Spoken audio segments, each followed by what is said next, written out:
what we would like you to see today is that migration and movement, mobility, all of those things are inherent to our conditions as humans. So we are going to present it to you, and after that, we will start with the first panel. Heaven.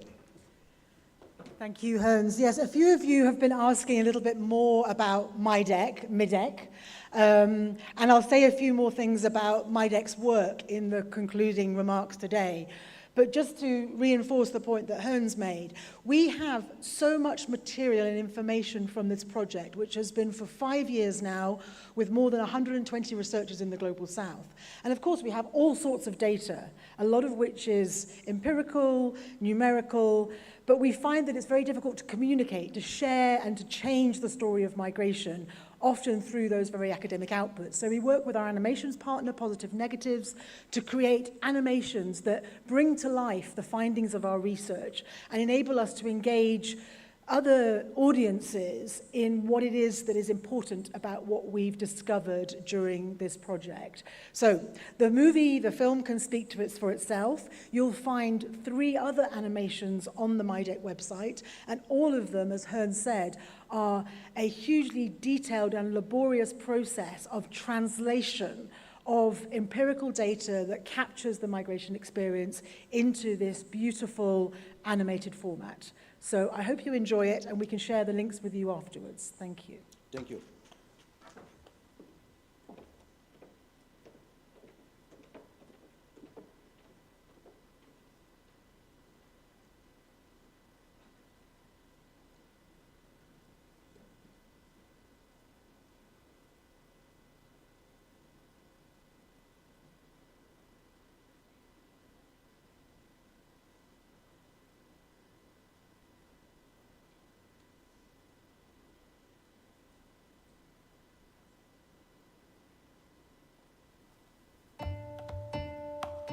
Are you sitting comfortably? Then this story is not for you. This is a story about the fleers, the flyers, the seekers, the movers, the migrants. This is the story of the inequalities that explain why people move and that shape their journeys and their lives across the world.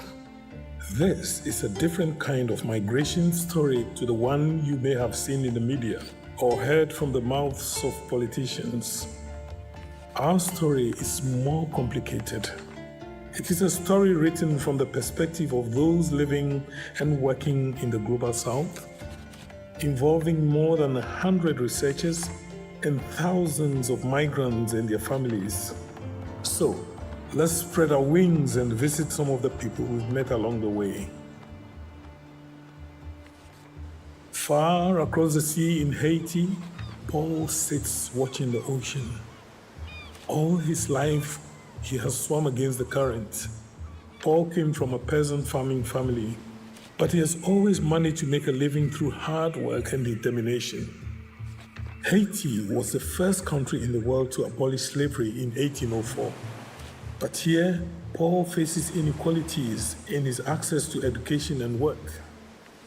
He dreams of migrating to Brazil, where he can build a better life for his family. On the radio, he hears an old song about how the quest for a better life can ultimately destroy one's life. Songs written by Haitian musicians contain the voices and stories of hundreds of migrants from across generations. Despite the warnings of danger, Paul believes the living conditions in Haiti are riskier. His resolve to migrate to Brazil is strengthened. Like a fish, he must swim his way out, and so he leaves.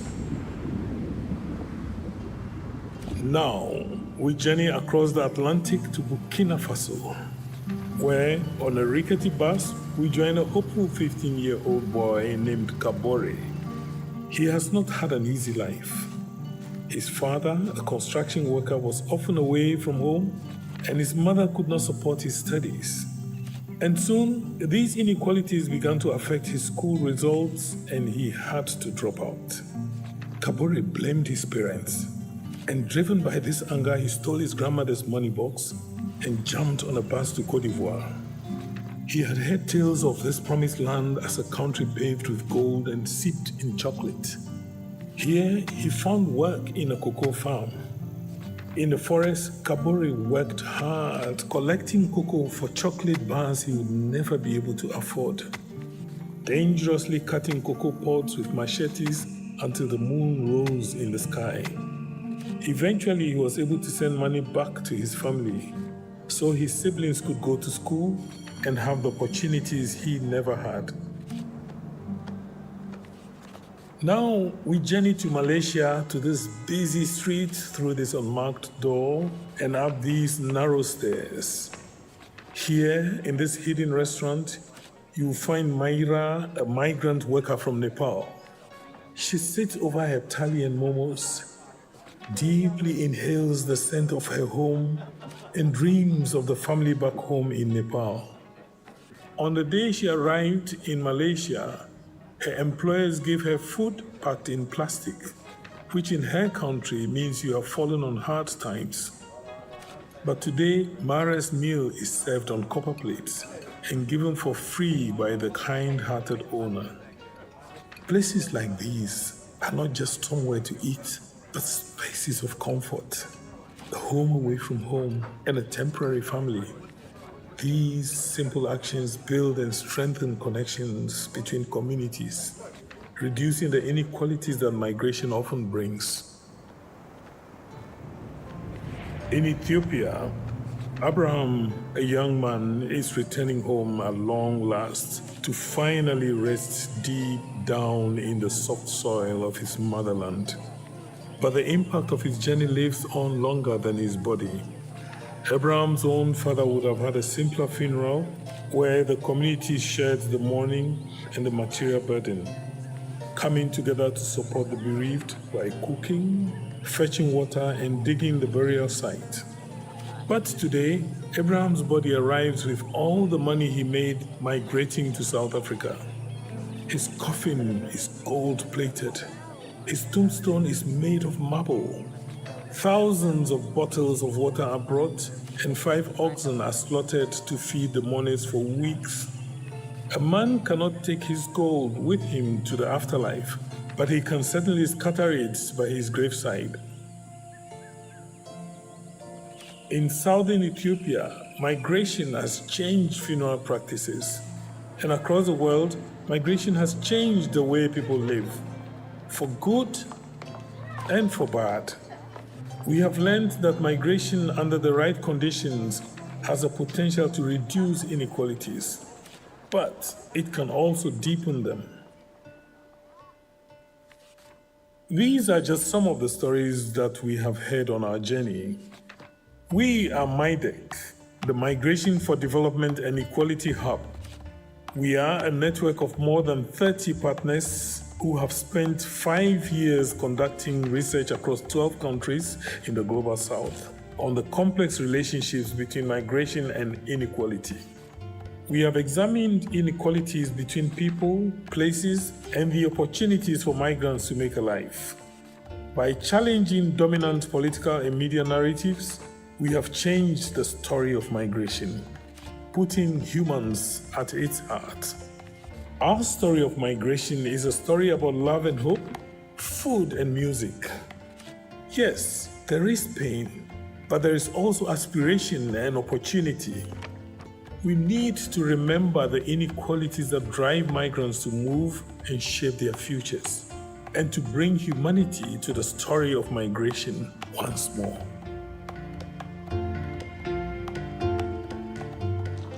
To discover more about our story of migration and inequality, please visit midec.org.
S'il vous plaît, bonjour.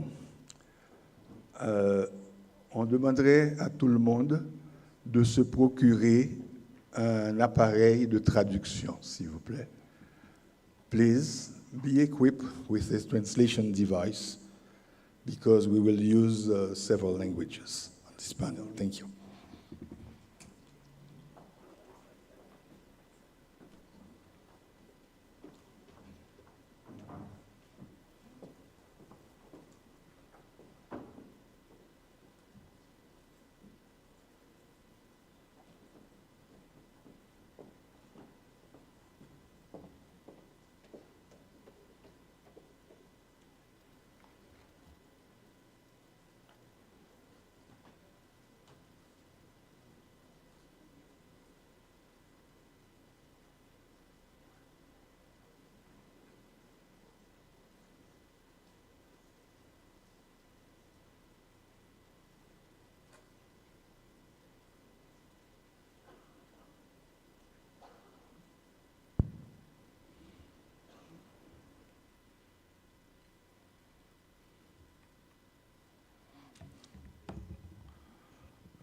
Bonjour tout le monde.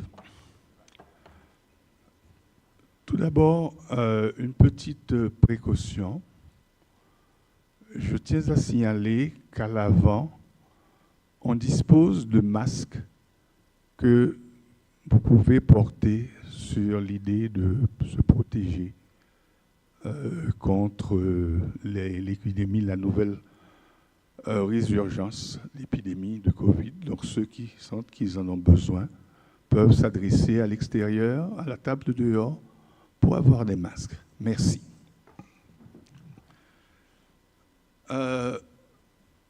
Mesdames, Messieurs, Mesdemoiselles, bonjour. Merci d'être encore avec nous pour cette deuxième journée de la conférence régionale sur la migration de transit, ses défis et les réponses centrées sur la protection à la migration de transit. Après le temps fort qu'a constitué la première journée, où nous avons pu cheminer du renversement du regard même sur la migration, en allant au-delà du discours sur la sécurité, pour passer à un regard qui prend en compte l'économie de la migration et le financement par les pays du Sud du développement du Nord, en prenant appui sur les personnes et les connaissances qui prennent naissance dans les pays du Sud, après également avoir examiné les limites de notre connaissance du phénomène de migration et de tout ce qui nous en va encore à apprendre et à explorer dans ce champ, après avoir jeté un regard sur les interactions avec les pays de transit par le biais de l'impact des communes sur les communautés d'accueil, nous voici amenés à nous intéresser à la problématique de la protection elle-même. La table que je suis appelé à présider va s'intéresser à la question des vulnérabilités et de l'accès aux services. C'est peut-être ça ma plague nous dans l'espace migrant. En général, première vulnérabilité, c'est question langue, c'est question pas parler, c'est question pour pas toujours comprendre langue pays côté arrivé. J'aurais aimé continuer sur le registre précédent.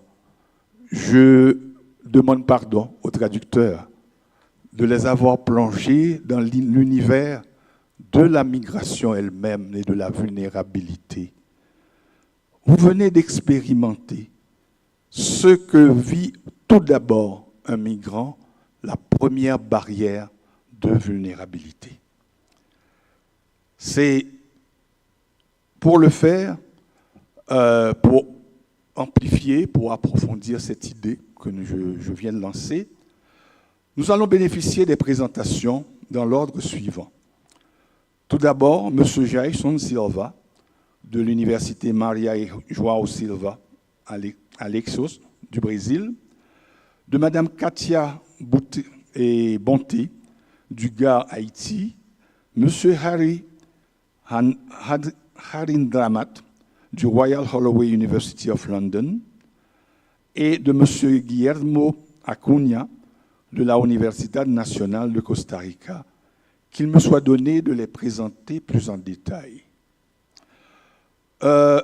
Jalson Silva, Dr Jalson Silva est diplômé en géographie de l'Université fédérale de Rio de Janeiro, titulaire d'une maîtrise et d'un doctorat de l'Université pontificale catholique de Rio de Janeiro et d'un diplôme de 3e cycle du John Jay College of Criminal Justice de la City University of New York.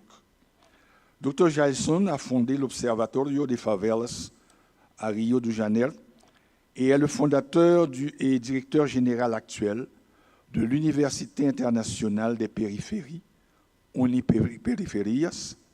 Il a de l'expérience, des études et de nombreuses publications et livres sur l'éducation, la sécurité publique, la représentation, les pratiques sociales et les territoires. La deuxième intervenante sera Mme Katia Bonté. Mme Bonté est licenciée en droit et mémorante en population et développement. Elle est la coordonnatrice du groupe d'appui aux rapatriés et réfugiés, qu'on appelle le GAR. Elle a 20 ans d'expérience dans le secteur des droits humains en Haïti, a travaillé dans des organisations œuvrant dans le domaine du développement social et de la défense des droits des citoyens et citoyennes.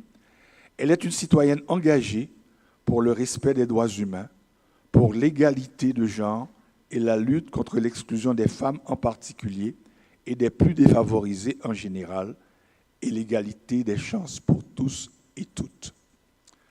M. Harindranath de l'Université de Londres, Royaume-Uni, le professeur Harindranath est professeur de système d'information au département d'innovation numérique et de gestion de l'école de commerce du Royal Holloway University de Londres. Il est titulaire d'un doctorat en système d'information de la London School of Economics et ses recherches portent sur les implications sociales et organisationnelles des technologies numériques, y compris des technologies de l'information et de la communication pour le développement. Enfin, j'ai M. Guillermo Acuña de l'Université nationale du Costa Rica. Dr Guillermo Acuña est sociologue et écrivain avec un diplôme de 3e cycle en communication sociale. Il a de l'expérience de la recherche, l'évaluation et la systématisation des programmes et de projets sociaux sur les questions de migration au niveau régional et il a été professeur de recherche au siège académique de Flaxo, Costa Rica de 2005 à 2011. Il a dirigé la direction des études de l'Institut d'études sociales en population, IDESPO, de l'Université nationale de 2012 à 2017. Il travaille dans le programme Migration, Changement social et Identité du dit institut, où il mène des activités d'enseignement et de recherche. Donc voilà ce que nous allons pouvoir écouter et qui vont nous conduire sur ce chemin d'approfondissement de nos connaissances sur la question en discussion. Je voudrais à ce moment énoncer quelques règles du jeu. Pour nous permettre une bonne compréhension des présentations et par la suite un échange fructueux entre les présentateurs et les participants, un respect scrupuleux du temps de parole sera nécessaire. Chaque participant bénéficiera de 15 minutes de présentation. Je serai le gardien du temps. À 4 minutes de la fin, vous me ferez automatiquement vous présenter le signalement jaune. Cela voudra dire qu'il est temps d'attacher sa ceinture et de se préparer à l'atterrissage. À 1 minute, ce sera l'atterrissage lui-même. Je présenterai le signal rouge et ce sera le moment de conduire l'auditoire à la porte de débarquement en demandant à tout le monde de rester assis et attaché jusqu'à l'arrêt complet des moteurs. Après cette minute, ce sera l'ouverture de la porte. Je sais que vous aurez à cœur de respecter cette première règle. La suite nous permettra éventuellement, dans un premier temps, une interaction entre les présentateurs avant de prendre des questions venant de la salle. Sur ce, je demande à mon premier intervenant, Jason Silva, de bien vouloir prendre la parole. Professeur.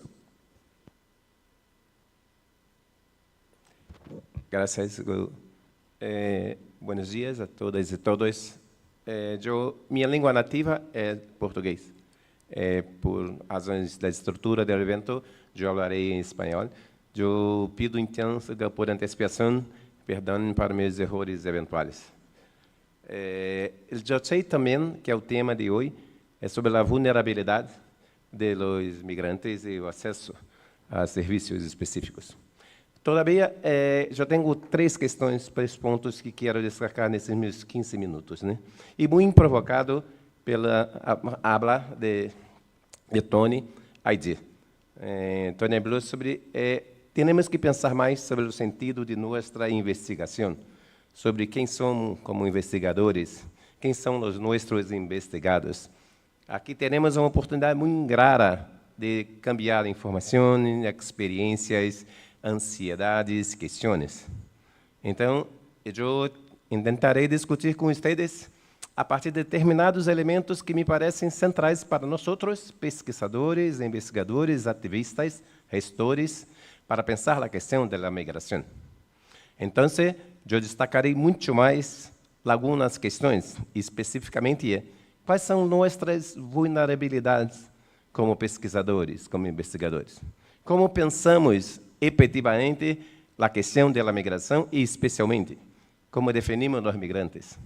Então, o princípio de habla coloco nessa sentença, essa assertiva, que é: o simbólico estabelece o real. Efetivamente, o real não é feito somente das questões materiais. A construção de narrativas, de representações, de percepções, de conceitos, são fundamentais para nos apropriarmos da realidade, e especialmente para construirmos políticas públicas que afetam especialmente determinados grupos sociais.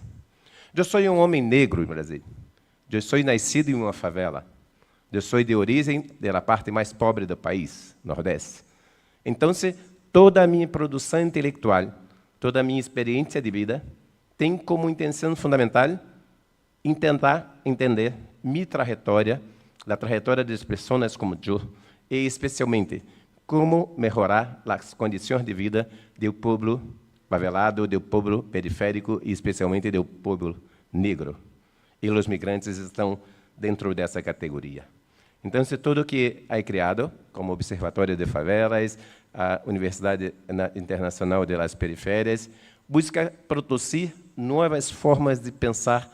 E quando fomos invitados por Heaven e por Luís para ingressar em MIDEC, para nós foi um momento de aprendizagem riquíssimo.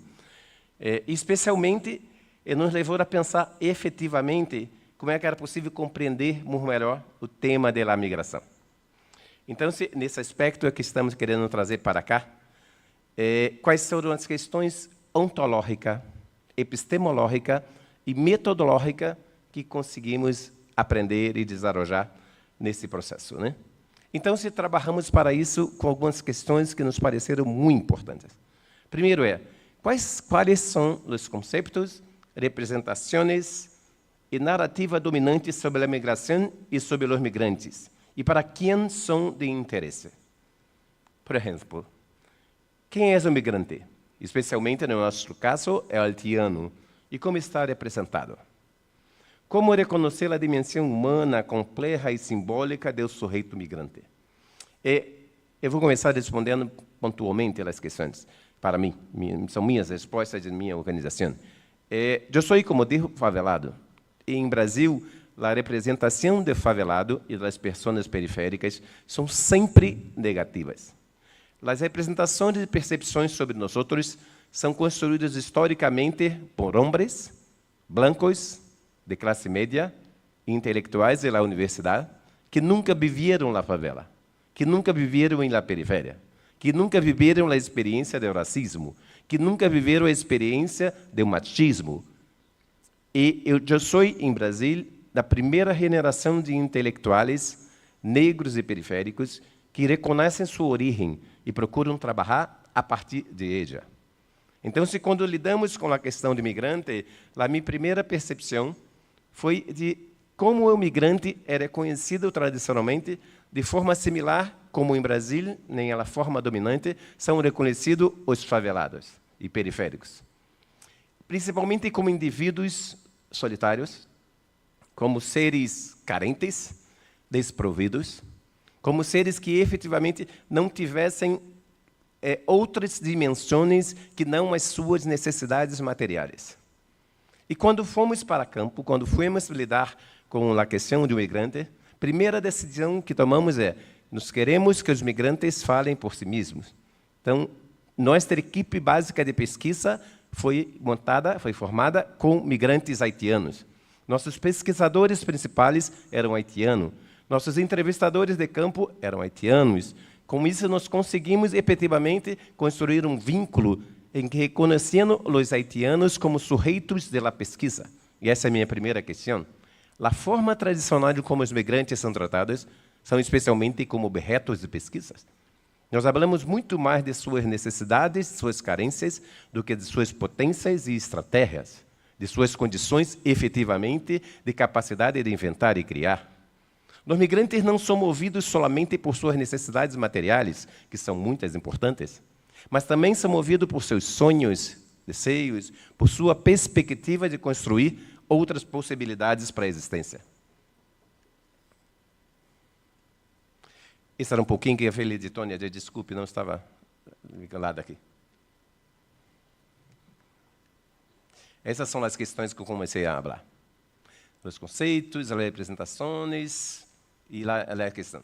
E essa questão que estou agora, como reconhecer a dimensão humana, complexa e simbólica do sujeito migrante.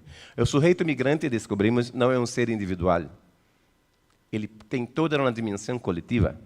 Sua tomada de decisão não é somente pessoal, é fruto também das inserções que tem em sua comunidade, em sua família e tudo mais.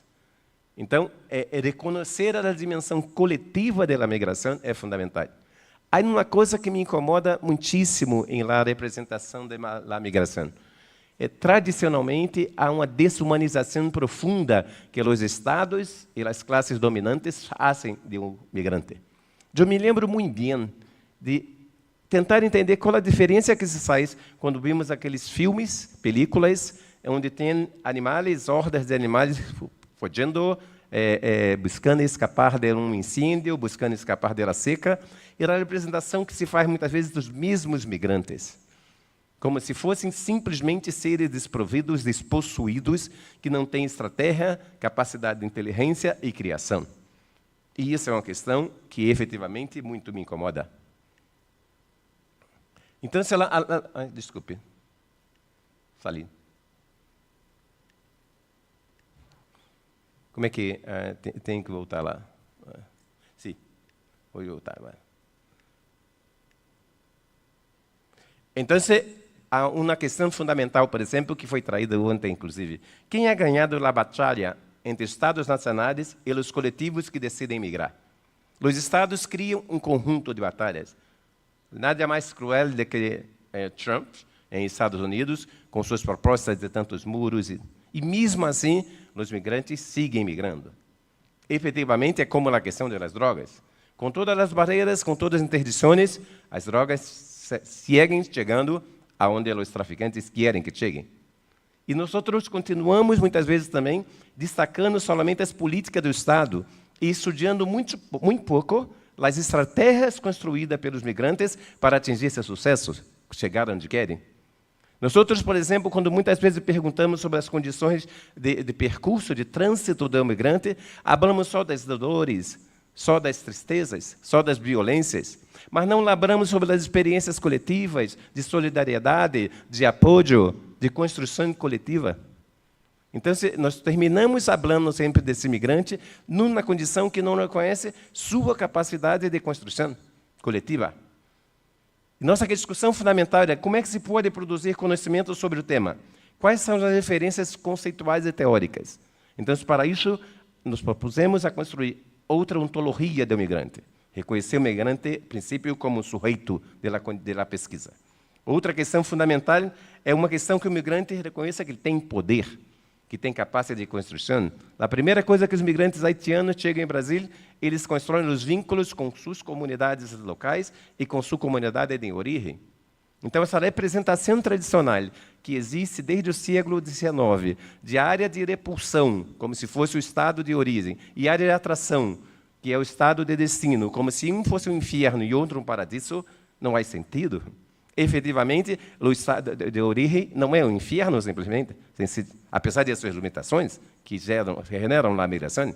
Então, é importante reconhecer os vínculos estabelecidos entre o migrante com sua nova nação, novo Estado, nova sociedade, e também com as relações estabelecidas nesse Estado, nessa sociedade, e sua sociedade de origem. Então, para isso, nós queremos pensar efetivamente como nós podemos pressionar as políticas públicas e os atores fundamentais para reconhecer os migrantes como sujeitos ativos na produção de política. Nosso trabalho fundamental no Brasil foi estimular o fortalecimento das associações migrantes e a construção de uma renda comum, principalmente de suas demandas sociais e de suas questões sociais. Para isso, nós propusemos a proponer... Desculpe. Nós nos propusemos a construir o que chamamos de epistemologia periférica.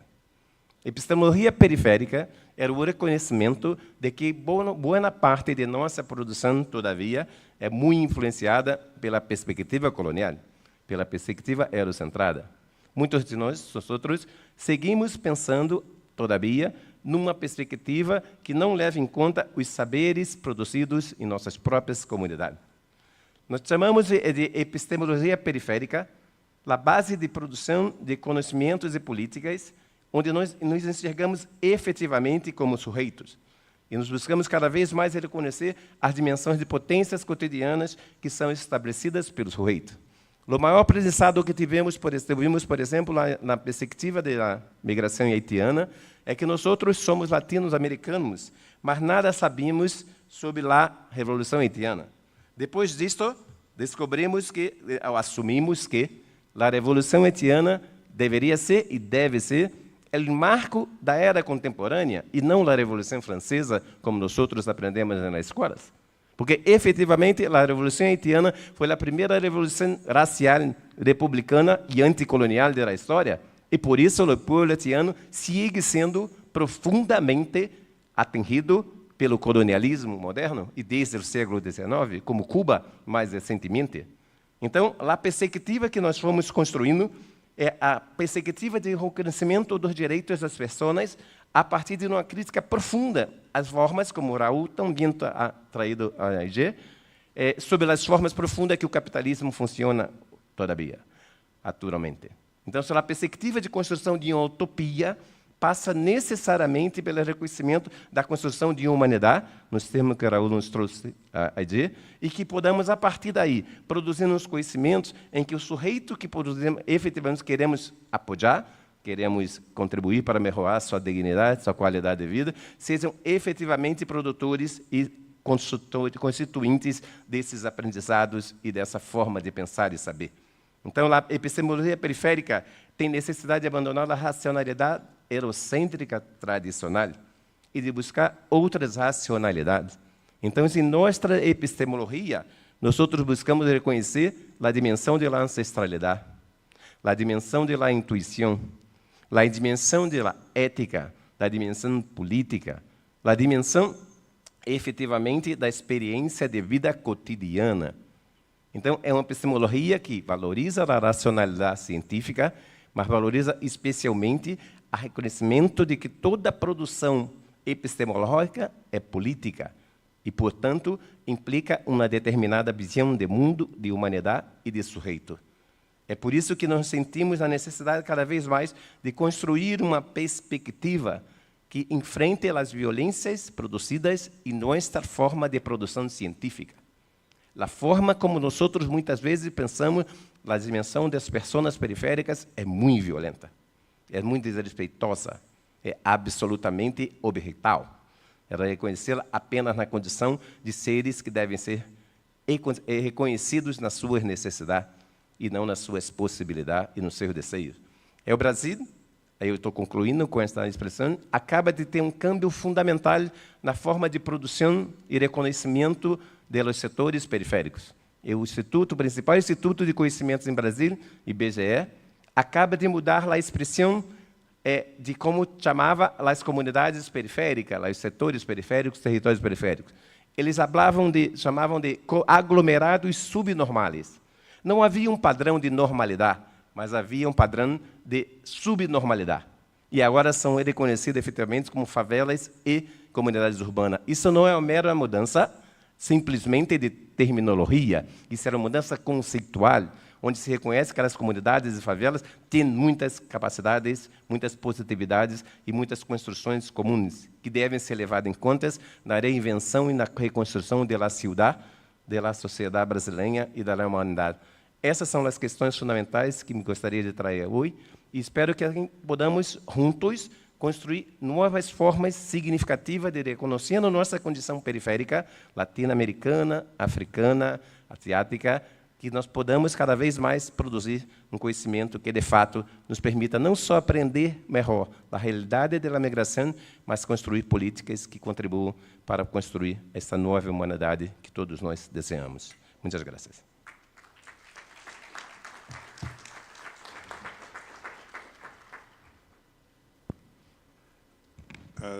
Je remercie le professeur Silva d'avoir exactement de s'être placé dans le cadre temporel. Donc, merci. Sans plus attendre, je vais passer la parole à Katia Bonté, qui va faire sa présentation. Merci.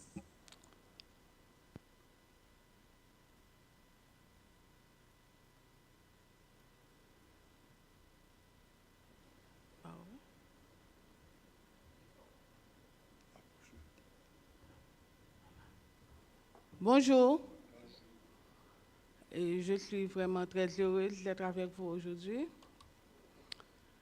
Je vais vous faire une brève présentation de quelques violences faites aux migrants haïtiennes en République dominicaine.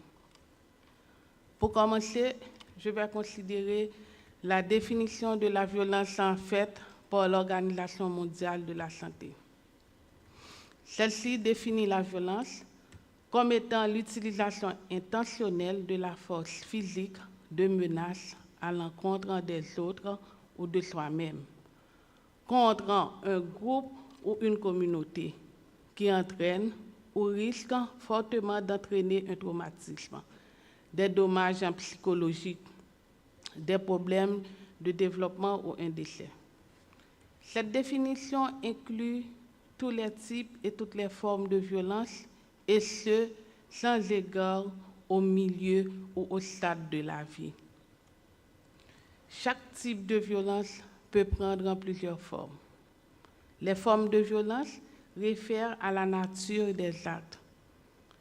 Les formes les plus souvent considérées sont la violence physique, sexuelle, psychologique, verbale, privation, négligence, violence économique en contexte conjugal ou exploitation financière.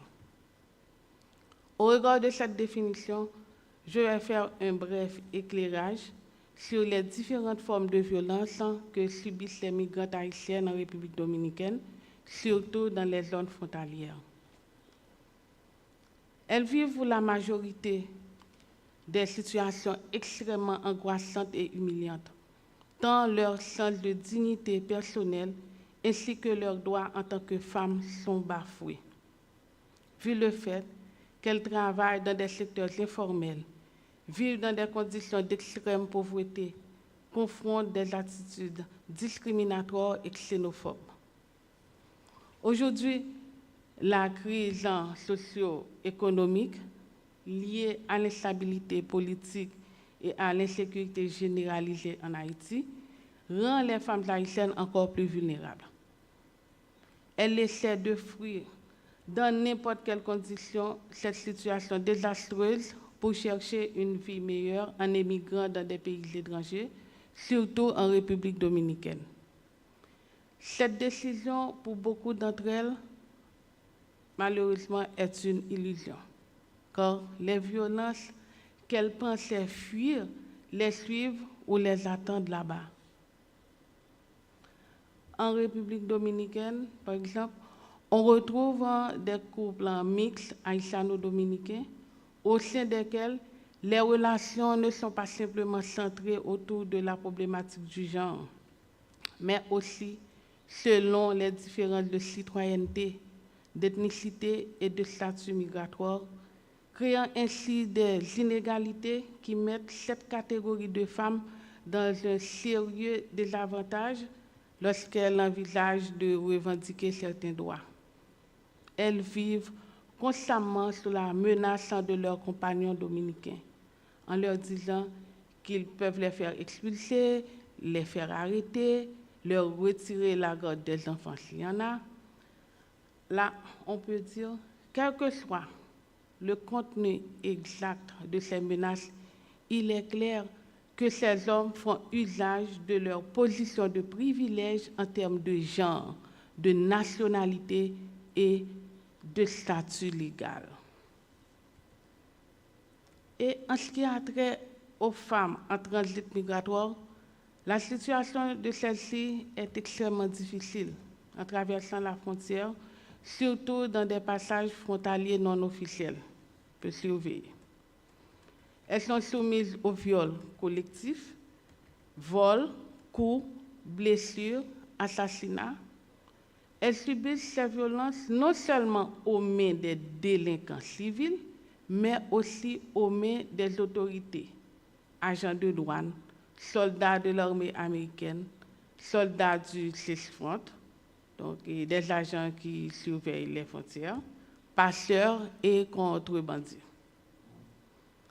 La plainte la plus fréquente des femmes en transit les jours de marché binational concerne la collecte illégale des frais imposés par des militaires au point des passages frontaliers. Alors qu'en principe, les jours de marché, les vendeurs ont le droit de traverser la frontière librement jusque dans l'aire du marché. En cas de protestation des marchands contre ces frais, les soldats n'hésitent jamais à les frapper de manière violente qui parfois entraîne des séquelles et dommages irréparables. Il y a un autre cas, c'est le cas d'une taxe que chaque commerçant doit payer de manière forfaitaire aux collecteurs dominicains les jours de marché binational, dépendamment de la quantité de la marchandise. Si les marchands contestent le montant exigé, ces collecteurs saisissent les marchandises comme bon leur semble. Ils peuvent même les jeter. Et quand les marchands veulent payer pour la récupération de ces marchandises saisies, elles ne trouvent que celles qui ont peu de valeur. Les collecteurs gardent pour eux les meilleures des marchandises. Elles sont aussi victimes des attouchements et d'harcèlement sexuel. Souvent, les collecteurs leur demandent une faveur sexuelle en guise de paiement de la taxe. Si elles osent refuser, ils les frappent, les insultent, les menacent ou les persécutent en augmentant une fois de plus le prix de la taxe. Ces victimes sont parfois obligées de laisser tomber le commerce sans d'autres perspectives. Les marchands de fritailles, c'est un take-out, sont souvent victimes des abus de ces collecteurs. Ces derniers, sans aucune gêne, sans demander et sans payer, abusent de leur pouvoir pour grignoter gratuitement dans les fétous des marchands, dans les bacs de la marchandise des marchands. Si les marchands ripostent, elles sont injuriées méchamment en ces mots.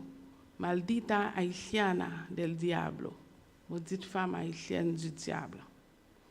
Dans ces conditions, les collecteurs de ces frais commis des violences verbales, physiques, sexuelles, abus et extorsions contre les marchands de transit.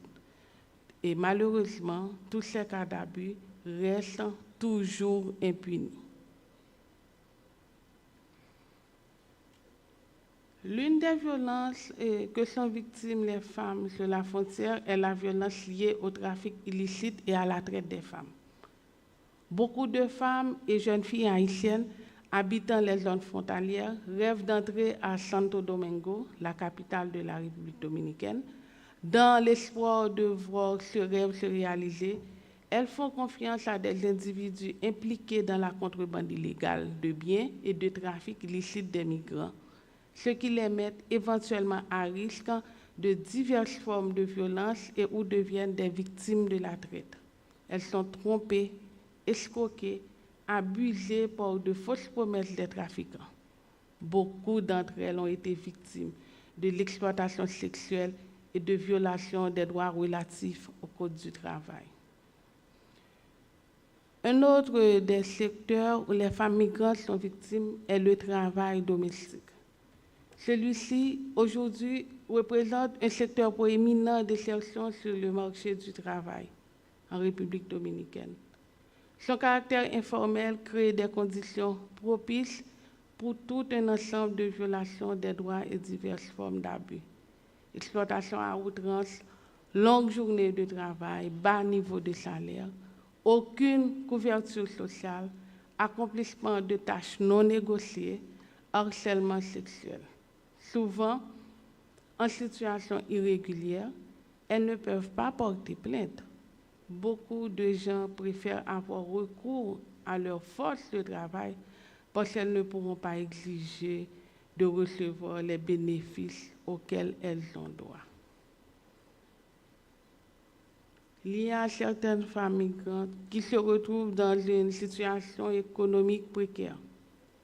Ces dernières ont recours à diverses stratégies, notamment trouver un partenaire sexuel ou pratiquer la prostitution. Ces stratégies ne sont pas seulement inefficaces en termes d'une solution à la violence économique qui prédomine leur vie, mais elles les mettent parfois davantage à risque de se retrouver victimes d'autres formes de violence. Il arrive qu'elles soient souvent dupées, abusées et même maltraitées physiquement. L'un des cas assez courants est le paiement d'une nuit de travail par un client avec de faux billets. Quand elles pensent pouvoir acheter quelque chose, elles sont au contraire arrêtées pour faussaires. En plus, elles sont ridiculisées et blâmées.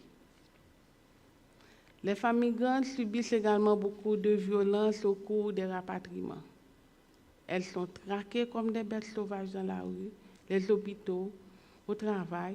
Elles sont gardées dans les centres carcéraux pendant plusieurs jours sans être jugées avant d'être reconduites à la frontière en Haïti.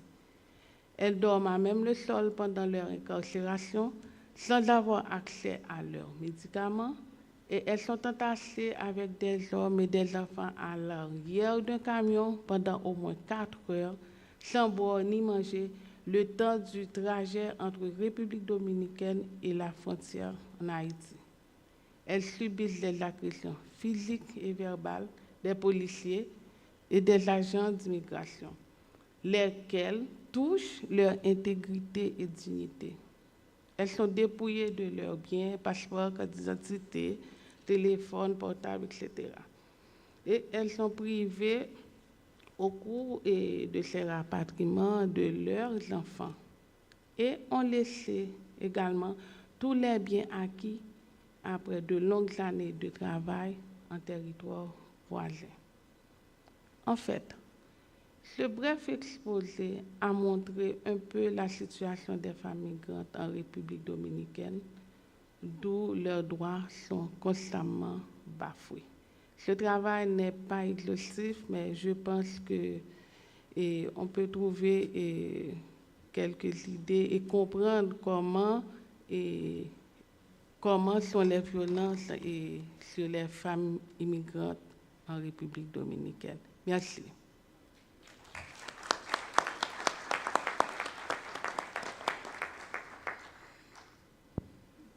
Merci beaucoup, Katia. Vous voyez, là encore, je n'ai même pas eu à organiser l'atterrissage, ça s'est fait en douceur. J'invite maintenant Harry à faire sa présentation. Merci.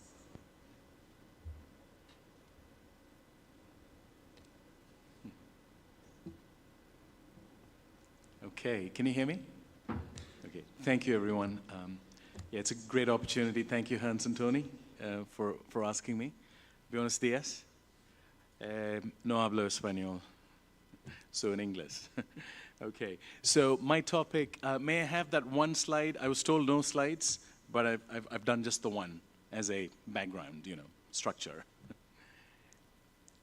Is that available or not? Yeah, okay, there we are.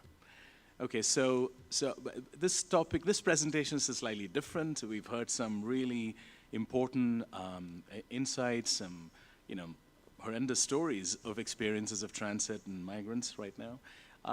You know, our topic, you know, the work that I've done with my colleagues Tim Unwin and Maria Rosa Lorini as part of the MIDEC project, you know, we are studying the interaction between digital technologies and migrants. We didn't focus specifically on transit, I'll declare that, but our work has, we can draw lessons for transit migration in general from what we've done. So really what I'm going to focus on today is briefly talk about the relationship between digital tech and migration. I think you know what that relationship is pretty important. And also specifically in the context of transit.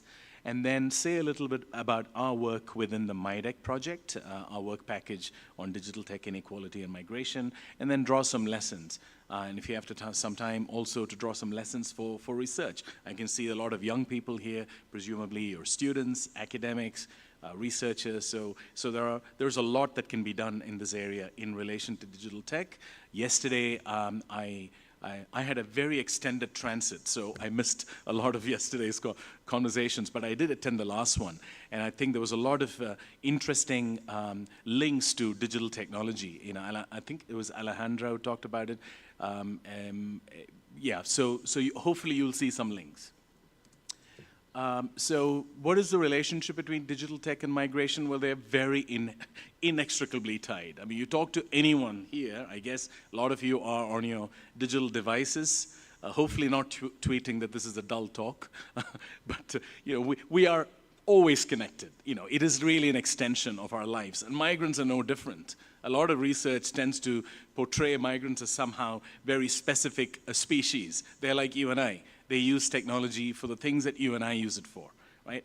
But of course, in their case, you know, if they're vulnerable and if they're not very skilled or literate, then they are exposed to a lot of harms. So the research on migration tends to highlight a lot of the benefits, and clearly there are significant benefits for migrants.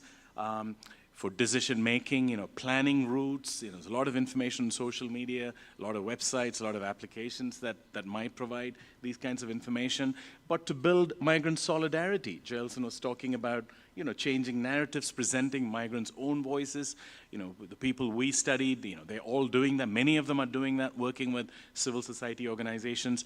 But also, most importantly for migrants, it is connecting with those left behind, loved ones. So the effective aspects of migration, you know, the well-being aspects, digital tech provides a lot of that. But of course, the opposite is also true, and we'll come to that. And, you know, we're not very far from Haiti, and there's a lot of conversation about Haiti. But what happened with Haiti and the earthquake, you know, there's a whole new genre of research and practice digital humanitarianism. You know, so, you know, it was so exciting for a lot of people, they had to invent a new term, digital humanitarianism. All the idea of using technology to map and geolocation and to reach services to people who can't be reached easily. Of course, that's all very important, but there are significant harms from digital tech. I mean, you know, only recently we've been listening to Mark Zuckerberg and his empty apology to the Congress, you know, talking about, you know, how, you know, they are sorry for what harm's been done. But actually, I don't think any apology can match the horrors that technology is providing, especially for young people and vulnerable people. I mean, I am a researcher and a professor in technology, but I think it's also important to talk about, both sides. And there's a lot of conversation about the benefits, the use. You and I benefit a lot. I spoke to my family last night, being far away, but there are significant harms. So you can think of the Roman god Janus. My colleagues and I, we wrote about this. A god of transitions, kind of apt for a conference on transit. God of beginnings and end, the Roman god. And the Romans prayed to Janus and asked, hoped that any changes that are coming, any transitions that are coming, will not be hazardous. But of course, the current god here is Mark Zuckerberg, right? So, and all the tech, leaders, the technology companies that have more resources than many countries put together, right? So, praying to them is not going to give you any help. So they're not going to come and support you and make your transition or transit any easier. So there is a problem with tech in the sense that we give up a lot of data. Migrants are abused, and they're required to provide lots of data in exchange for some services, but not always, and we'll come back to that. And they don't have any access to data justice. They don't know what happens to their data, who holds their data, and so on. And also in this field, digital humanitarianism, all the international agencies, civil society, researchers like myself, there's a lot of well-meaning, well-intentioned individuals thinking of technology as possible solutions to lots of problems.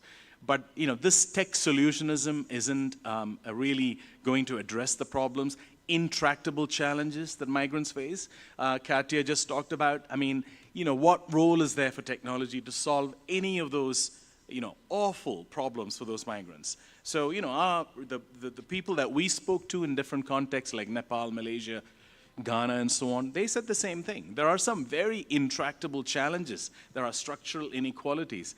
Technology often exacerbates them, makes them even more challenging for migrants. The presence of these inequalities within the home, girls getting less privilege than boys, for instance, in cultural contexts and social contexts, but also in workplaces. All of this means that accessing technology and actually using them, has differential impacts for different people. So it's very hard. It's socially contingent. So moving on to say something about transit in particular. Yesterday there was a conversation in the last panel about visibility, knowledge gaps. So how do we make transit migrants visible so we can support them? But of course, a lot of migrants will tell you they don't want to be visible.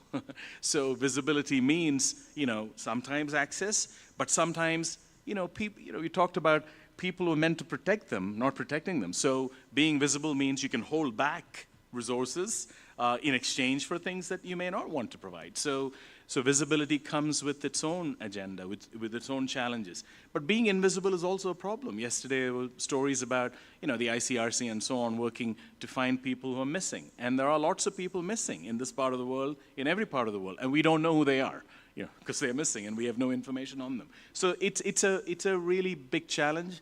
There's a recent report from IOM in this region, Central America, and it tells us that children are the most vulnerable. And children and child trafficking and sexual abuse, and then comes women, and all the problems that they have to face. These are serious problems, and technology is actually helping with these problems. There's a lot of live streaming of these abuses happening. So technology isn't just a beneficial agent here, but actually causing significant harm. And tech companies have a lot to answer for, but they're not answering. They're not addressing the questions, even though they have the capacity. So at least one woman in the UK, a mother who's lost a child, is demanding that access to social media be banned for young people. Now, and the response from the government is, of course we can't. There's so much information that young people must access. Yes, they must. But, where is the accountability from the tech firms to keep them from harm? So, and migrants exactly are in the same kind of position. In terms of transit, using big data and AI to predict movements, large groups of movements, often decontextualized. And people are looking at this data, analyzing this data far away from the place where this is happening. So they have no real sense of what those movements are for. So wrong decisions could be made as well. and automated decision-making at borders. Some people talked about it yesterday. There's a lot of, injustice, but there is no recourse. We are in a very privileged situation here. It's a conference on transit migration with the support of the best institutions in Costa Rica, Haiti, and, US universities. And yet, many of our colleagues couldn't make it here. So, I was talking to Pablo over there, and yeah, that is the situation with our, with people like us who are privileged. But so we can imagine the situation for vulnerable people who have absolutely no way of challenging these data injustice, the decisions based on. But of course, there are benefits to being visible because you have access to services, but the risks are securitization.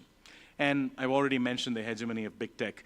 Yes, Jailson talked about, it's important to talk about migrant agency, and there's a lot of that in the literature on migration and how people are using technology to present, their own narratives. And within our work package, we're doing that too, working with migrants to try and change narratives. So migrants are presenting their own stories.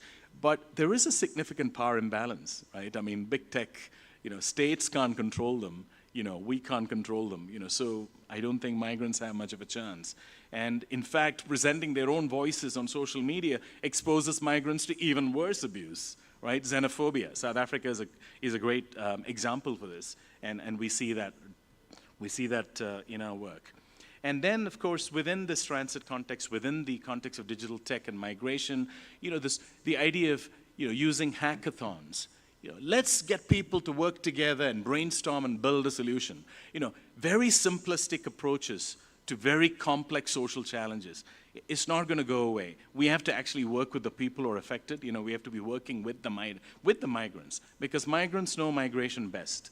We can study them, but they're experiencing them. So our research within MIDEC, our work package on digital tech and migration, what we're doing is we are trying to understand how migrants in specific contexts. Unfortunately, we haven't been able to do a lot of work in this part of the world. Our focus has mainly been on Nepal and Malaysia, although we've done surveys in Brazil, in Ghana, interviews in Ghana, in South Africa, survey in Haiti, the Haitian migrants as well. Smaller in scale, but nevertheless we did get a lot of responses. So we've done some global research, but we're working on the ground in Nepal and South Africa with migrants, migrant organizations, local tech developers, civil society organizations, and returnee migrants, who have a good understanding of what their challenges are. And one of the key things that we see is that they all want someone to talk about how to use digital technology safely, securely, and wisely. Now, you'd think in 2024 this is not an issue, but it is a major issue, especially if you're uneducated and you have no access to technology or skills to access the things that you're meant to. I was talking earlier this morning, I think it was you, Chair, talking about digital transformation in Haiti and many other contexts. There's some research coming out of Brazil as well. The so-called digital first policy, put everything online. It makes life easy. Well, it makes life easy if you know how to use it, if you understand the language, but not if you don't. So you always leave behind people, this kind of digital first policy. It's chasing efficiency, but not really effective. They're not very effective for reaching very marginalized people. So in Nepal, what we did was we worked with migrants and migrant organizations, and what they wanted, not what we wanted, what they wanted was a place for all the fragmented information on migration that they have to deal with that could benefit them in one place. They didn't want another app. So there are lots of applications, including from many UN agencies. Often they don't talk to each other, and we know that. So they replicate efforts. They don't learn from each other. They don't talk about their failures. So the same cycle of failures get repeated. So what our Nepali migrants said, they don't want another app because they don't use these apps that are built for migrants. In our research, in many contexts, some of our respondents said, yes, we do use migrant apps. And when you ask them what they are, Facebook and WhatsApp. I mean, they're not migrant apps, right? I mean, they're people like us, so they use what we use. So we need to be where they are. So what we're doing in Nepal is we've developed a site which connects to all the required information that would facilitate their journey, their process, their understanding of what they need to do. And also training resources in several Nepali languages so it can benefit them. And we're working with migrant resource centers and the Community Radio Association Nepal, so these messages can actually reach people. That is one approach. Obviously, the best approach would have been to get the government's backing and put this information into the pre-departure orientation, but that's more of a challenge. We'll talk about that later offline. In South Africa, the migrants we're working with have developed their own YouTube channel called Fusion Avenue, and they're presenting their own stories about migration, about things that interest them, about hair, about skin, about entrepreneurship, about selling, cakes, but also about challenges of migration, how to be, how to be legal within South Africa, how not to get into trouble. So they're presenting their own stories. We've also developed a documentary film based around these things, which was launched last month. We are in February now, last month in January in South Africa. And also training resources. So some of the Mari Rosa talks about mushrooming effect. So there are a number of migrants that we worked with from many communities and backgrounds in South Africa. Now they're training other people in schools and other community groups. So that's an interesting. These are modest interventions, but this is what they wanted. It makes a difference to their lives, and hopefully there is some impact from that. So what are the implications for this generally? Well, first of all, there is absolutely nothing inherently positive about technology. There's nothing inherently good about technology. Technology can do harm too, right? So there are many unintentional, unforeseen negative effects of technology. And you only find that out if you actually work with the people who are affected. So, if IOM or some other agency, well-intentioned, introduce some kind of application that you have to use, some migrants may not want to use them because it makes them visible, and then they're open to all sorts of abuse. So we have to be careful about what it is that these people want. Migrants don't want more of the stuff that they will never, ever use. There is so much research on many of these applications. It's sexy for donors. It's very sexy for agencies to be spending money on these things, tech panacea, but it's not really solving the problems because the migrants don't go there. They go to friends, they go to families, they go to intermediaries, often exploitative. They're also on social media, by the way, and TikTok's full of them. So this is where we are. So we need to work with them. They know what they want, and go where they are. So reach them on the media that they are. If they're listening to radio, reach them on radio. If they are on Facebook, find ways to provide authenticated information to them. Working across agencies, reducing overlaps. There are so many UN agencies and others working on many similar things, but not really talking to each other at all. I mean, what a waste of resource. Local languages, apologies for speaking in English, but we have to actually present this information in local languages. There aren't that many, there's not a lot of good content in many different languages for migrants who desperately need them. And building digital resilience. Migrants need digital capacity.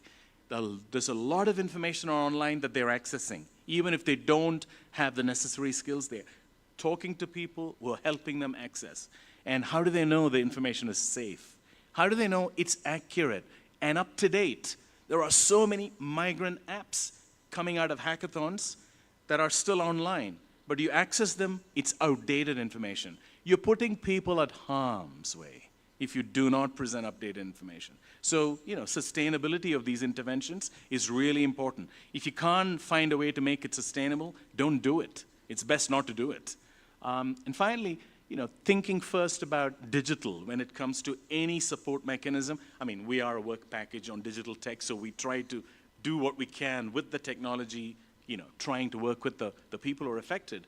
But maybe digital first isn't the best solution. And maybe there are benefits from it, but if you can't access the most marginalized through digital first policies, then you need to find ways to support them in the first instance so that they can make beneficial use of the tech. Use it wisely, securely, safely. And lastly, for the young people, anyone interested in this kind of research, there's a lot of gaps, especially in this part of the world. I mean, I haven't read the literature in Spanish. Chair, 1 minute, I would finish now. There's not a lot on digital tech and transit migration in Central Americas, as far as I know. There's that IOM report on trafficking But other than that, I haven't seen a lot. Maybe our Costa Rican colleague might have a different view, but I haven't seen. There's not a lot on all different types of genders. There isn't very little on LGBTQ plus people. There needs to be more on children, more on solidarity. You know, how do you build solidarity using tech? And very less on sinister use of technology in this context of transit. You know, this needs to be more in xenophobia. And most importantly, social psychological effects of using tech on migrants. I mean, migrant well-being is greatly benefited through tech, but also surveillance, pressure from family, you know, abuse, you know, from agencies, from those who are supposed to protect them. There's a lot that can be studied in this area. So hopefully, you know, there's some food for thought. Thank you.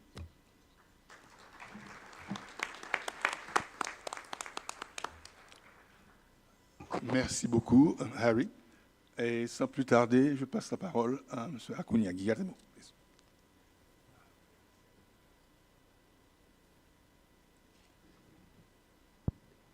Bien, muchas gracias, doctor, por el ofrecimiento de la palabra. Buenos días a todos y todas.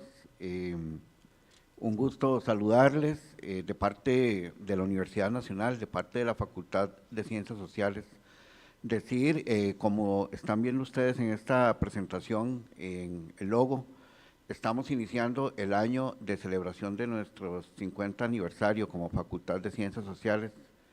Saludo a quienes están bueno, nos visitan desde fuera de Costa Rica y también a los colegas y las colegas que nos visitan de parte de otras instituciones acá en el país y el resto de la región. Así que saludarles, darles la más cordial bienvenida, además felicitar a la Escuela de Relaciones Internacionales y particularmente a su profesora, María Fernanda Morales, por el desarrollo de este evento.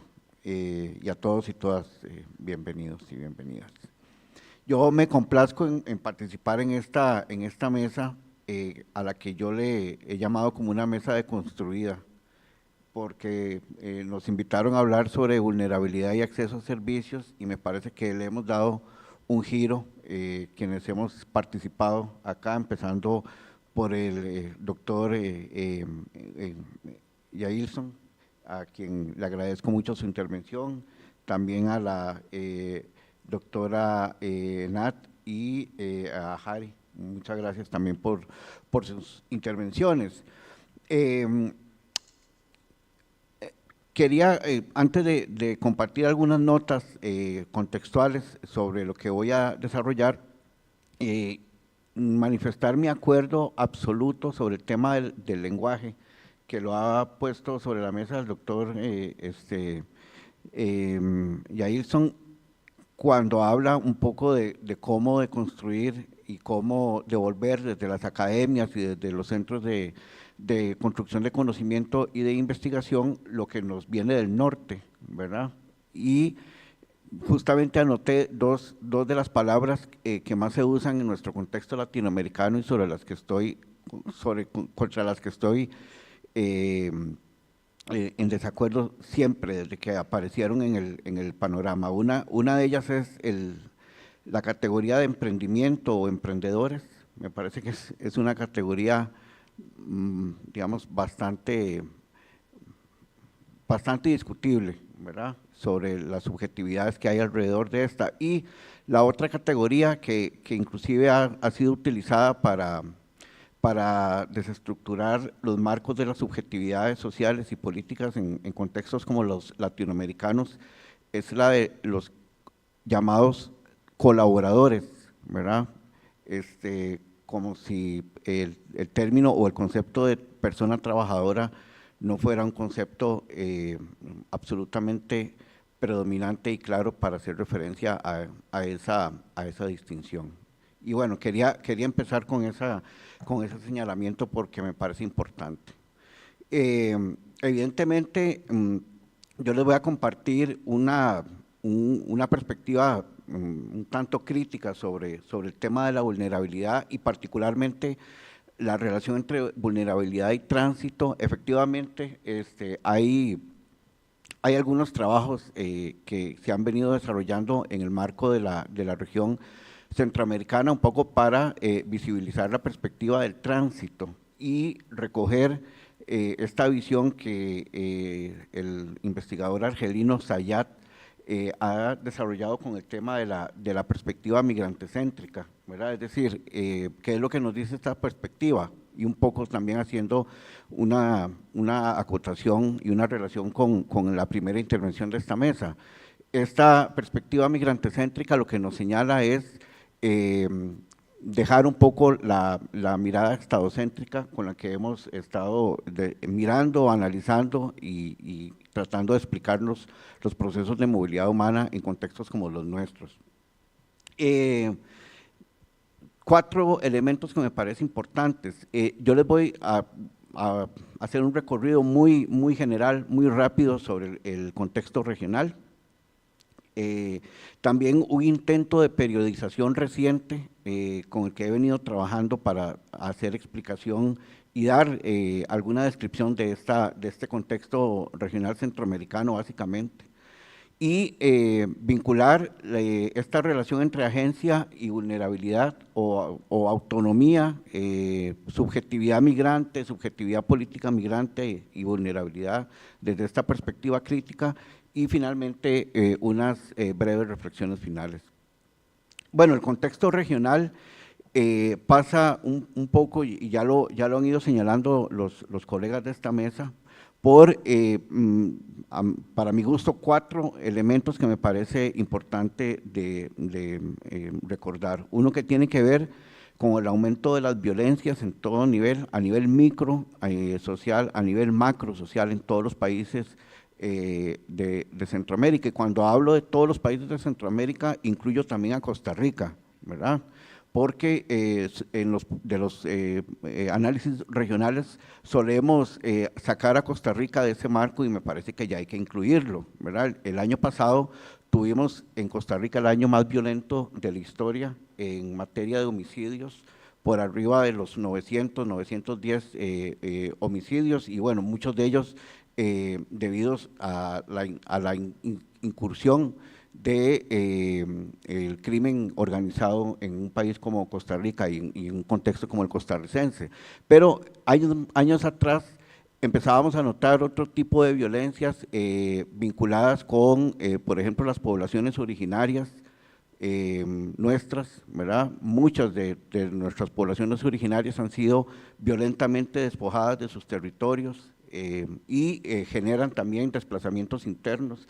De eso se habla muy poco en los estrados internacionales y en los contextos internacionales, y me parece que hay que posicionar este tema como un tema que relaciona violencia, en el caso costarricense, con las condiciones de algunos pueblos originarios en Costa Rica. Y bueno, el tema del despojo, ¿verdad? Que es un tema que en toda Centroamérica se ha venido desarrollando, igual que el aumento de la desigualdad, al que Costa Rica llega hace apenas algunos años, ¿verdad? Con celeridad, a constituirse en uno de los países más desiguales del contexto regional, ¿verdad? Y bueno, ese binomio entre neoliberalismo y conservadurismo que nos tiene atrapados en los contextos centroamericanos y bueno, también el caso costarricense no escapa a ello. El segundo tema que quería señalar tiene que ver con un intento de periodización reciente, una periodización muy corta, tal vez para mi gusto, pero con la que he venido trabajando para explicar algunas dinámicas regionales. Recordarán ustedes, posicionémonos hace 10 años con la primera crisis de los últimos 10 años, 15 años tal vez, con lo que los medios de comunicación globales, tradicionales, empresariales y algunas academias también del establecimiento, como le llamo yo en español, hablaron como la crisis de los niños y niñas migrantes no acompañados, ¿verdad? Recordemos el caso que ese caso lo que nos describía era la presencia en frontera entre México y Estados Unidos de cerca de 60 a 70 mil personas, niños y niñas así denominadas, y contra las que se ensayaron procesos de contención, detención, deportación, separación también de sus redes de apoyo y redes de solidaridad. Luego saltamos rápidamente en ese intento de periodización al año 2018, en donde aparecen estas nuevas formas de movilidad, ¿verdad? Lo que algunos medios también llaman como la perspectiva de la caravanización de las movilidades humanas, ¿verdad?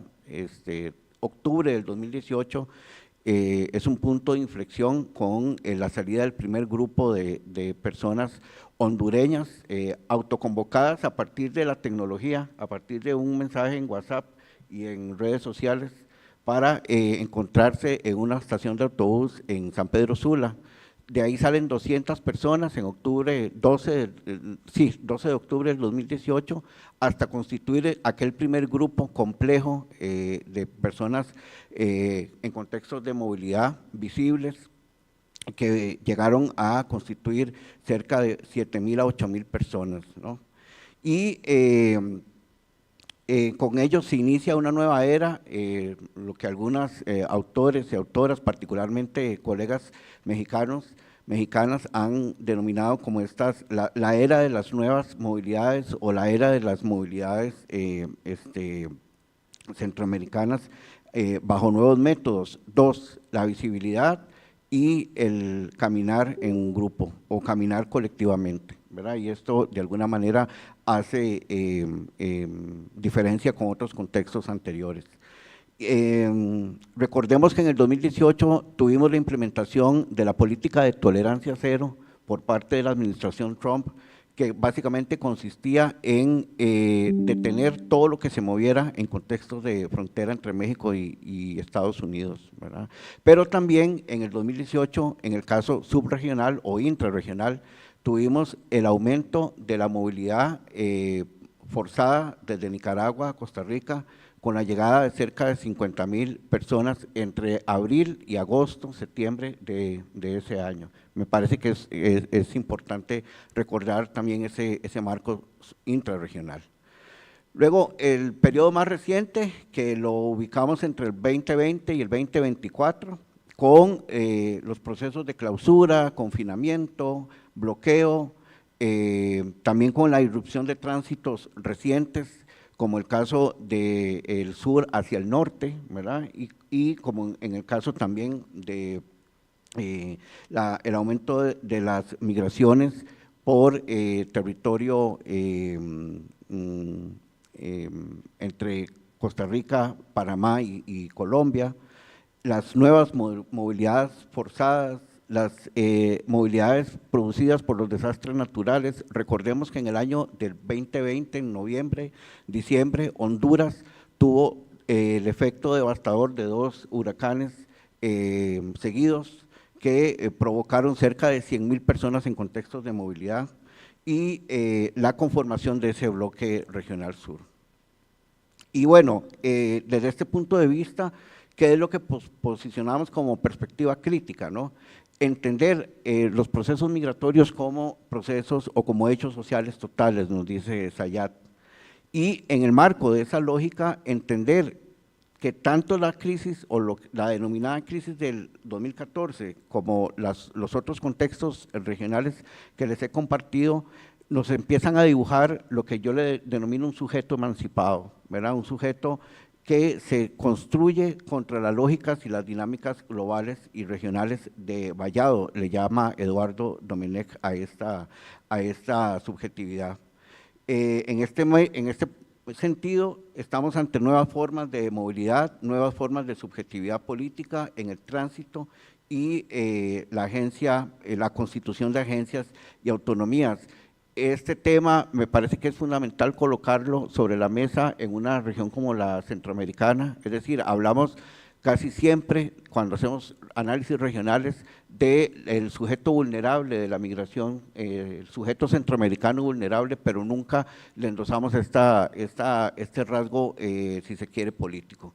Yo quisiera terminar, si el tiempo me lo permite, con el uso de una herramienta, perdón, ya se me perdió la presentación. Voy a compartir un resto de un texto escrito por el periodista Carlos Martínez, periodista salvadoreño, en un libro que publicó hace 3, 4 años llamado Juntos, Todos Juntos, crónica del primer intento colectivo de saltar la frontera estadounidense.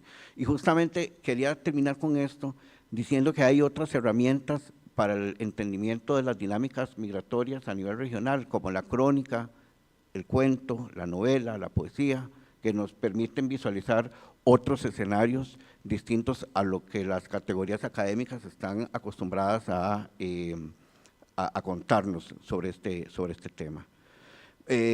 Tal vez para quienes están traduciendo, no voy a leer todo el texto, sino que me voy a concentrar en los últimos 2 párrafos, por favor, en aras del tiempo, y voy a iniciar de esta manera. Quienes esta vez viajaron convertidos en multitud, cambiaron eso. Encontraron una forma segura y repentina de prescindir de los coyotes que los esquilmaban, de protegerse ante las acechanzas de grupos criminales y de superar las trampas de las corruptas autoridades mexicanas. Acompañé a la primera de las caravanas desde Guatemala en su recorrido hasta Tijuana. Vi en una estampa rocambolesca a agentes federales parando el tránsito para ayudarles a conseguir aventón. Vi a patrullas de las policías estatales y municipales llevando sus pick-ups llenos de mujeres y niños centroamericanos, aliviando su camino un puñado de kilómetros y siendo un efímero tren de indocumentados. Mientras atravesábamos la garita migratoria de Pijijiapán, Chiapas, uno de los puntos donde suelen ser detenidos gran parte de los indocumentados que llegan de El Salvador, Guatemala u Honduras, un joven hondureño le pidió a un periodista que le sacara una foto junto a uno de los agentes del Instituto Nacional de Migración Mexicano. Es que ese gordo me agarró el año pasado, le explicó señalando a la gente. Muchas gracias.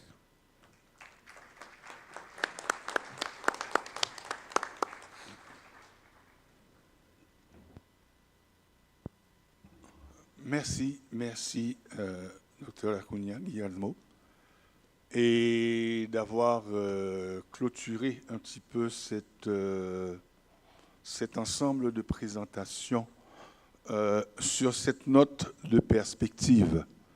Et commencer donc par la suggestion de Jailson de jeter un regard, de refonder un regard que j'appellerais un regard local, un regard de notre propre monde sur cette question de la migration, et lui aussi où il a injecté son propre vécu de Brésilien provenant d'une favela et qui l'a conduit justement à pouvoir investiguer à partir la question des migrants haïtiens, à partir de ce point de vue-là. Donc, de se constituer, non pas un regard extérieur sur cette question de la migration, mais un regard intérieur. Je remercie encore Katia qui nous a guidés sur le quotidien de la vulnérabilité des femmes dans cet espace des relations haïtiano-dominicaines. Cette vulnérabilité qui se traduit aussi bien dans l'espace d'un commerce binational qui se tient 2 fois par semaine, que dans l'espace du travail domestique qui emmène justement sur la vulnérabilité de l'exploitation, sur la vulnérabilité de la prostitution, jusqu'à partager également les conditions même de l'expulsion, quand l'État rattrape le migrant en état de situation illégale, comment également, là aussi, s'exerce une violence implacable. Je remercierai également Harry d'avoir éclairé, d'avoir démystifié l'idée que les technologies modernes peuvent tout résoudre. Les technologies modernes peuvent faire du bien, mais également elles peuvent faire du mal. Elles constituent également, je dirais, des niches d'exploitation de la situation migrante par des agences qui croient qu'une application peut tout résoudre. Et je le remercie d'avoir fait émerger que la demande technologique efficace doit émerger du besoin lui-même, de la demande lui-même du migrant lui-même, qui dit « j'ai pas besoin d'une application supplémentaire, donnez-moi de quoi me repérer, donnez-moi de quoi me positionner ». Et surtout, l'élément qu'il a souligné, c'est la question que j'ai essayé de lancer dans ma provocation de départ, c'est la question des langues parlées par ces migrants. Il faut que la question linguistique apparaisse également dans l'intervention. Et je remercierai finalement Guillermo d'avoir un petit peu fait écho à la partie, à ce que a présenté Jason, en montrant justement là aussi la nécessité d'inclure, d'avoir un regard, même sur les statistiques, même sur les rapports, de ne pas nous exclure. J'ai beaucoup aimé la partie où il disait, souvent dans les statistiques d'Amérique centrale, on enlève le Costa Rica. Mais le Costa Rica est lui aussi soumis à des questions de violence. Les populations autochtones font partie de populations qui sont dépossédées. Donc, sur la table, la question à la fois des vulnérabilités ont été posées de différentes manières, mais également ces questions de déni de service et de fragilité du migrant face au circuit informel, face aux autorités. Et son dernier texte était intéressant, cette photo de prise avec justement l'agent qui l'année d'avant l'avait arrêté. C'est-à-dire, ce que ça exprime, c'est que quel que soit ce que vous mettrez comme barrière, les conditions dans lesquelles je vis me pousseront toujours à reprendre la route jusqu'à ce que je trouve la solution à mes problèmes. Donc, voilà un petit peu ce que nous avons entendu sur cette table-là. Je voudrais maintenant peut-être consacrer, je ne sais pas, si vous voulez échanger, je sais que pendant les échanges, certains ont emprunté aux autres un petit peu les éléments qu'ils ont amenés. Mais moi, je voudrais peut-être me permettre d'être le premier à réagir, à rejaillir un petit peu, à la fois sur Jason, ce nouveau cadre de regard et de constitution de la connaissance. Sur quel type d'institution est-ce que ça peut s'appuyer?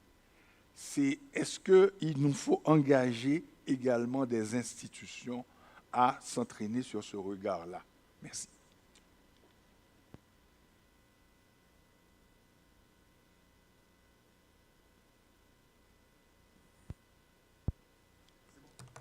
Alô, sim. Bela questão, e me parece que eu fui professor da Universidade Federal em Rio de Janeiro 27 anos. E, de fato, nossas universidades podem contribuir muito para a construção de novas perspectivas.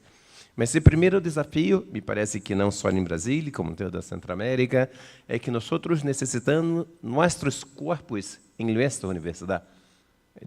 Quando eu ingressei na universidade, eu morava todavia em favela, e uma maestra da universidade falou que eu era a expressão da decadência da universidade, porque eu era negro e favelado.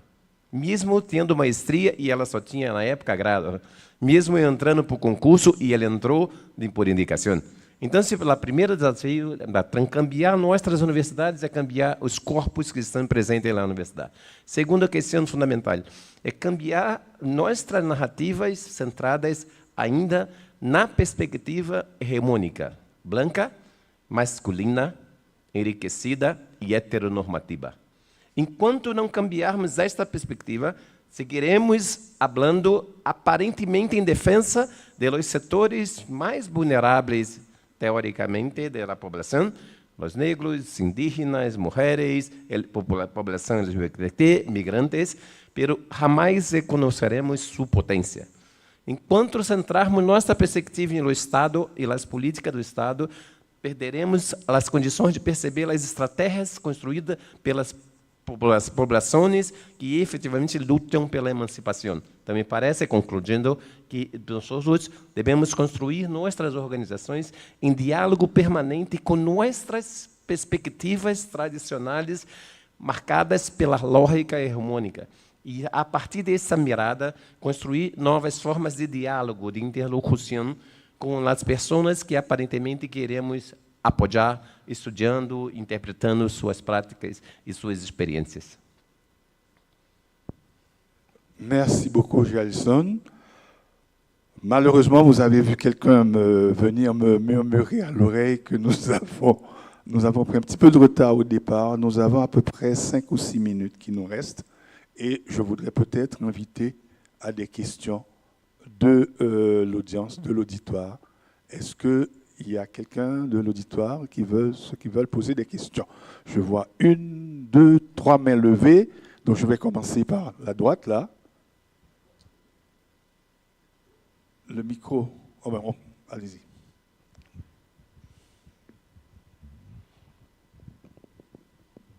Buenos días. Buenas tardes, perdón. Mi pregunta va dirigida al señor Hari. Teniendo en cuenta que, por ejemplo, hay aplicaciones como Facebook, WhatsApp, el mismo TikTok, que no gozan de buena reputación últimamente. Y basado en lo que usted mencionó, mi pregunta va dirigida a si usted ha encontrado algún tipo de resistencia de parte de los encargados de estas redes sociales, que uno nota que se interesan más en vender, en hacer publicidad y en obtener todos los datos posibles de las personas sin tener en cuenta los peligros o las situaciones que, por ejemplo, las personas migrantes han vivido, y que efectivamente eso puede ser muy peligroso. Y que hay, por ejemplo, con la inteligencia artificial. ¿Cómo se va a trabajar eso? Porque la inteligencia artificial es una herramienta que puede ser muy provechosa, pero también puede caer en las manos equivocadas y puede promover discursos de odio y también puede poner en peligro la vida de las personas migrantes.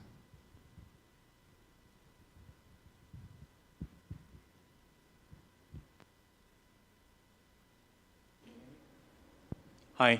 Yeah, thank you for the question.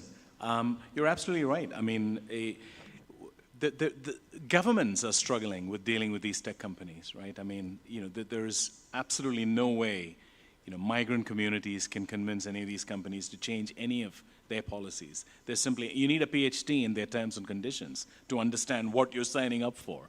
So I think the solution, if there is a solution, is to educate migrants, people who are on the move, and particularly educate them before they start the journey. So at home, in the home country, kind of pre-departure, that is the only effective solution.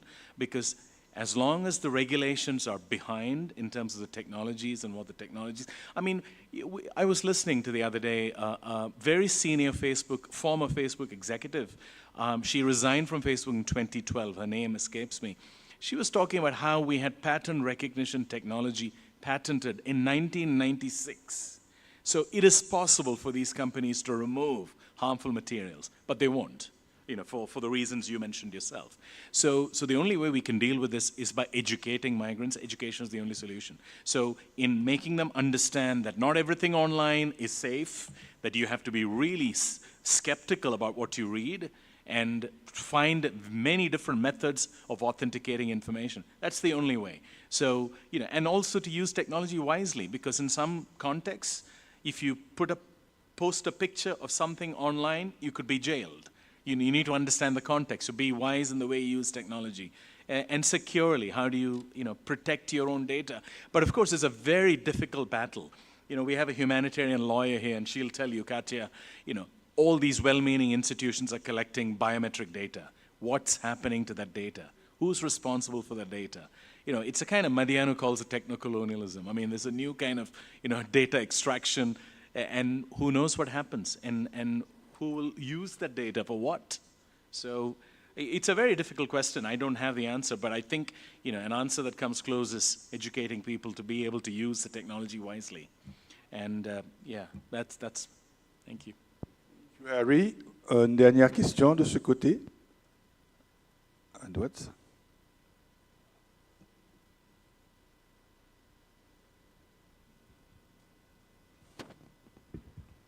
Merci beaucoup.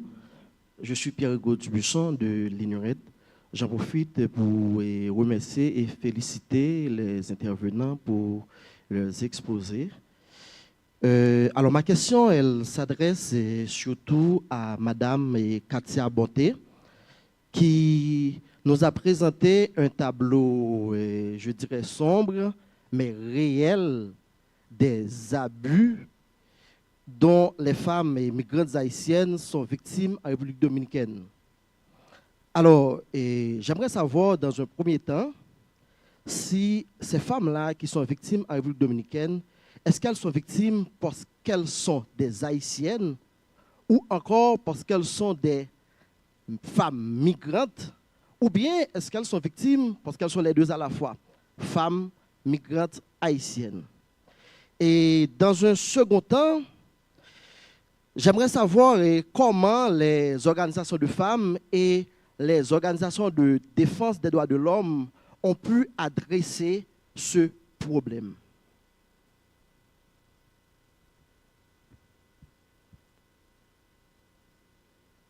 C'est pour la question Dubuisson.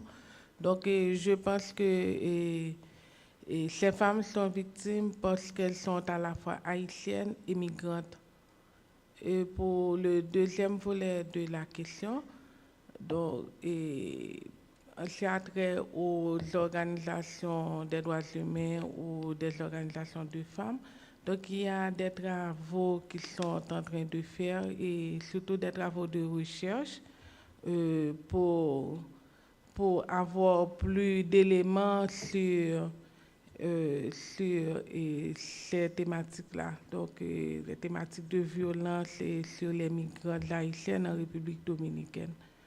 Donc on va commencer avec des recherches pour plus approfondir ces données-là.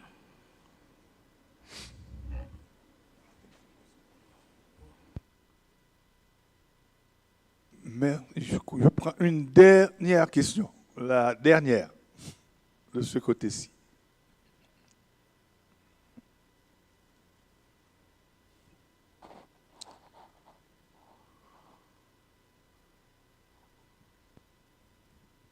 Je suis Dabouz Estinville de l'INURED.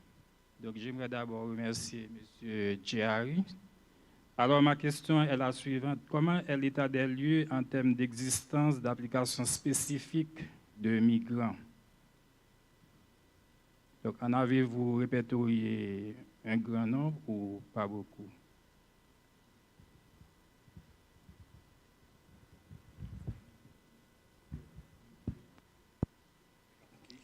Hi. Sorry, the question was for me, not Jelson. Okay. Well, I'd rather not name the apps. There's a long list of them that no one uses. So that is precisely the point. I mean, when we started this project, many of our colleagues who obviously are not in the area that we're in, I'm not a migration expert. My interest is in technology and development. And so a number of people asked the question, are you going to build an app for migrants in Nepal and South Africa? And the answer is no. So actually, there are many apps from many different organizations. And some of them are, were being used for a while. But if you actually go back and download some of these apps now, either the information is outdated, or we've certainly spoken to tens of thousands of migrants. And maybe a handful, less than 10 have used so-called migrant apps, and even within those 10, most of them mention Facebook and WhatsApp, which are not migrant apps. So I'm talking about things like RedSafe from ICRC or IOM's MIG app, You know, there's a whole range of them. In Nepal, there's Shuvayatra. You know, there's a lot of them, but people don't tend to use them because they just, one, it's bandwidth heavy. They don't have smartphones that have the capacity for all of these different applications. 2, the information is usually not in their language. 3, they don't know how to use it effectively. And 4, they'd rather trust people that they know. So they get information from their social networks. So it's a waste of money, really. And this is still going on. You know, a lot of money is, the money should be spent on supporting migrants, not building sexy applications no one uses. I mean, that's the situation. Thank you very much. Merci beaucoup à tous. Merci à Guillermo, merci à Katia, merci à Harry, merci à Harrison. Je rappelle qu'on est ensemble, donc si vous voulez continuer la conversation avec chacun d'entre eux, vous pouvez continuer également à interchanger et surtout à regarder et à garder en mémoire les questions soulevées, les perspectives mises en place. Elles sont importantes et elles constituent un continuum avec ce que nous avons regardé hier.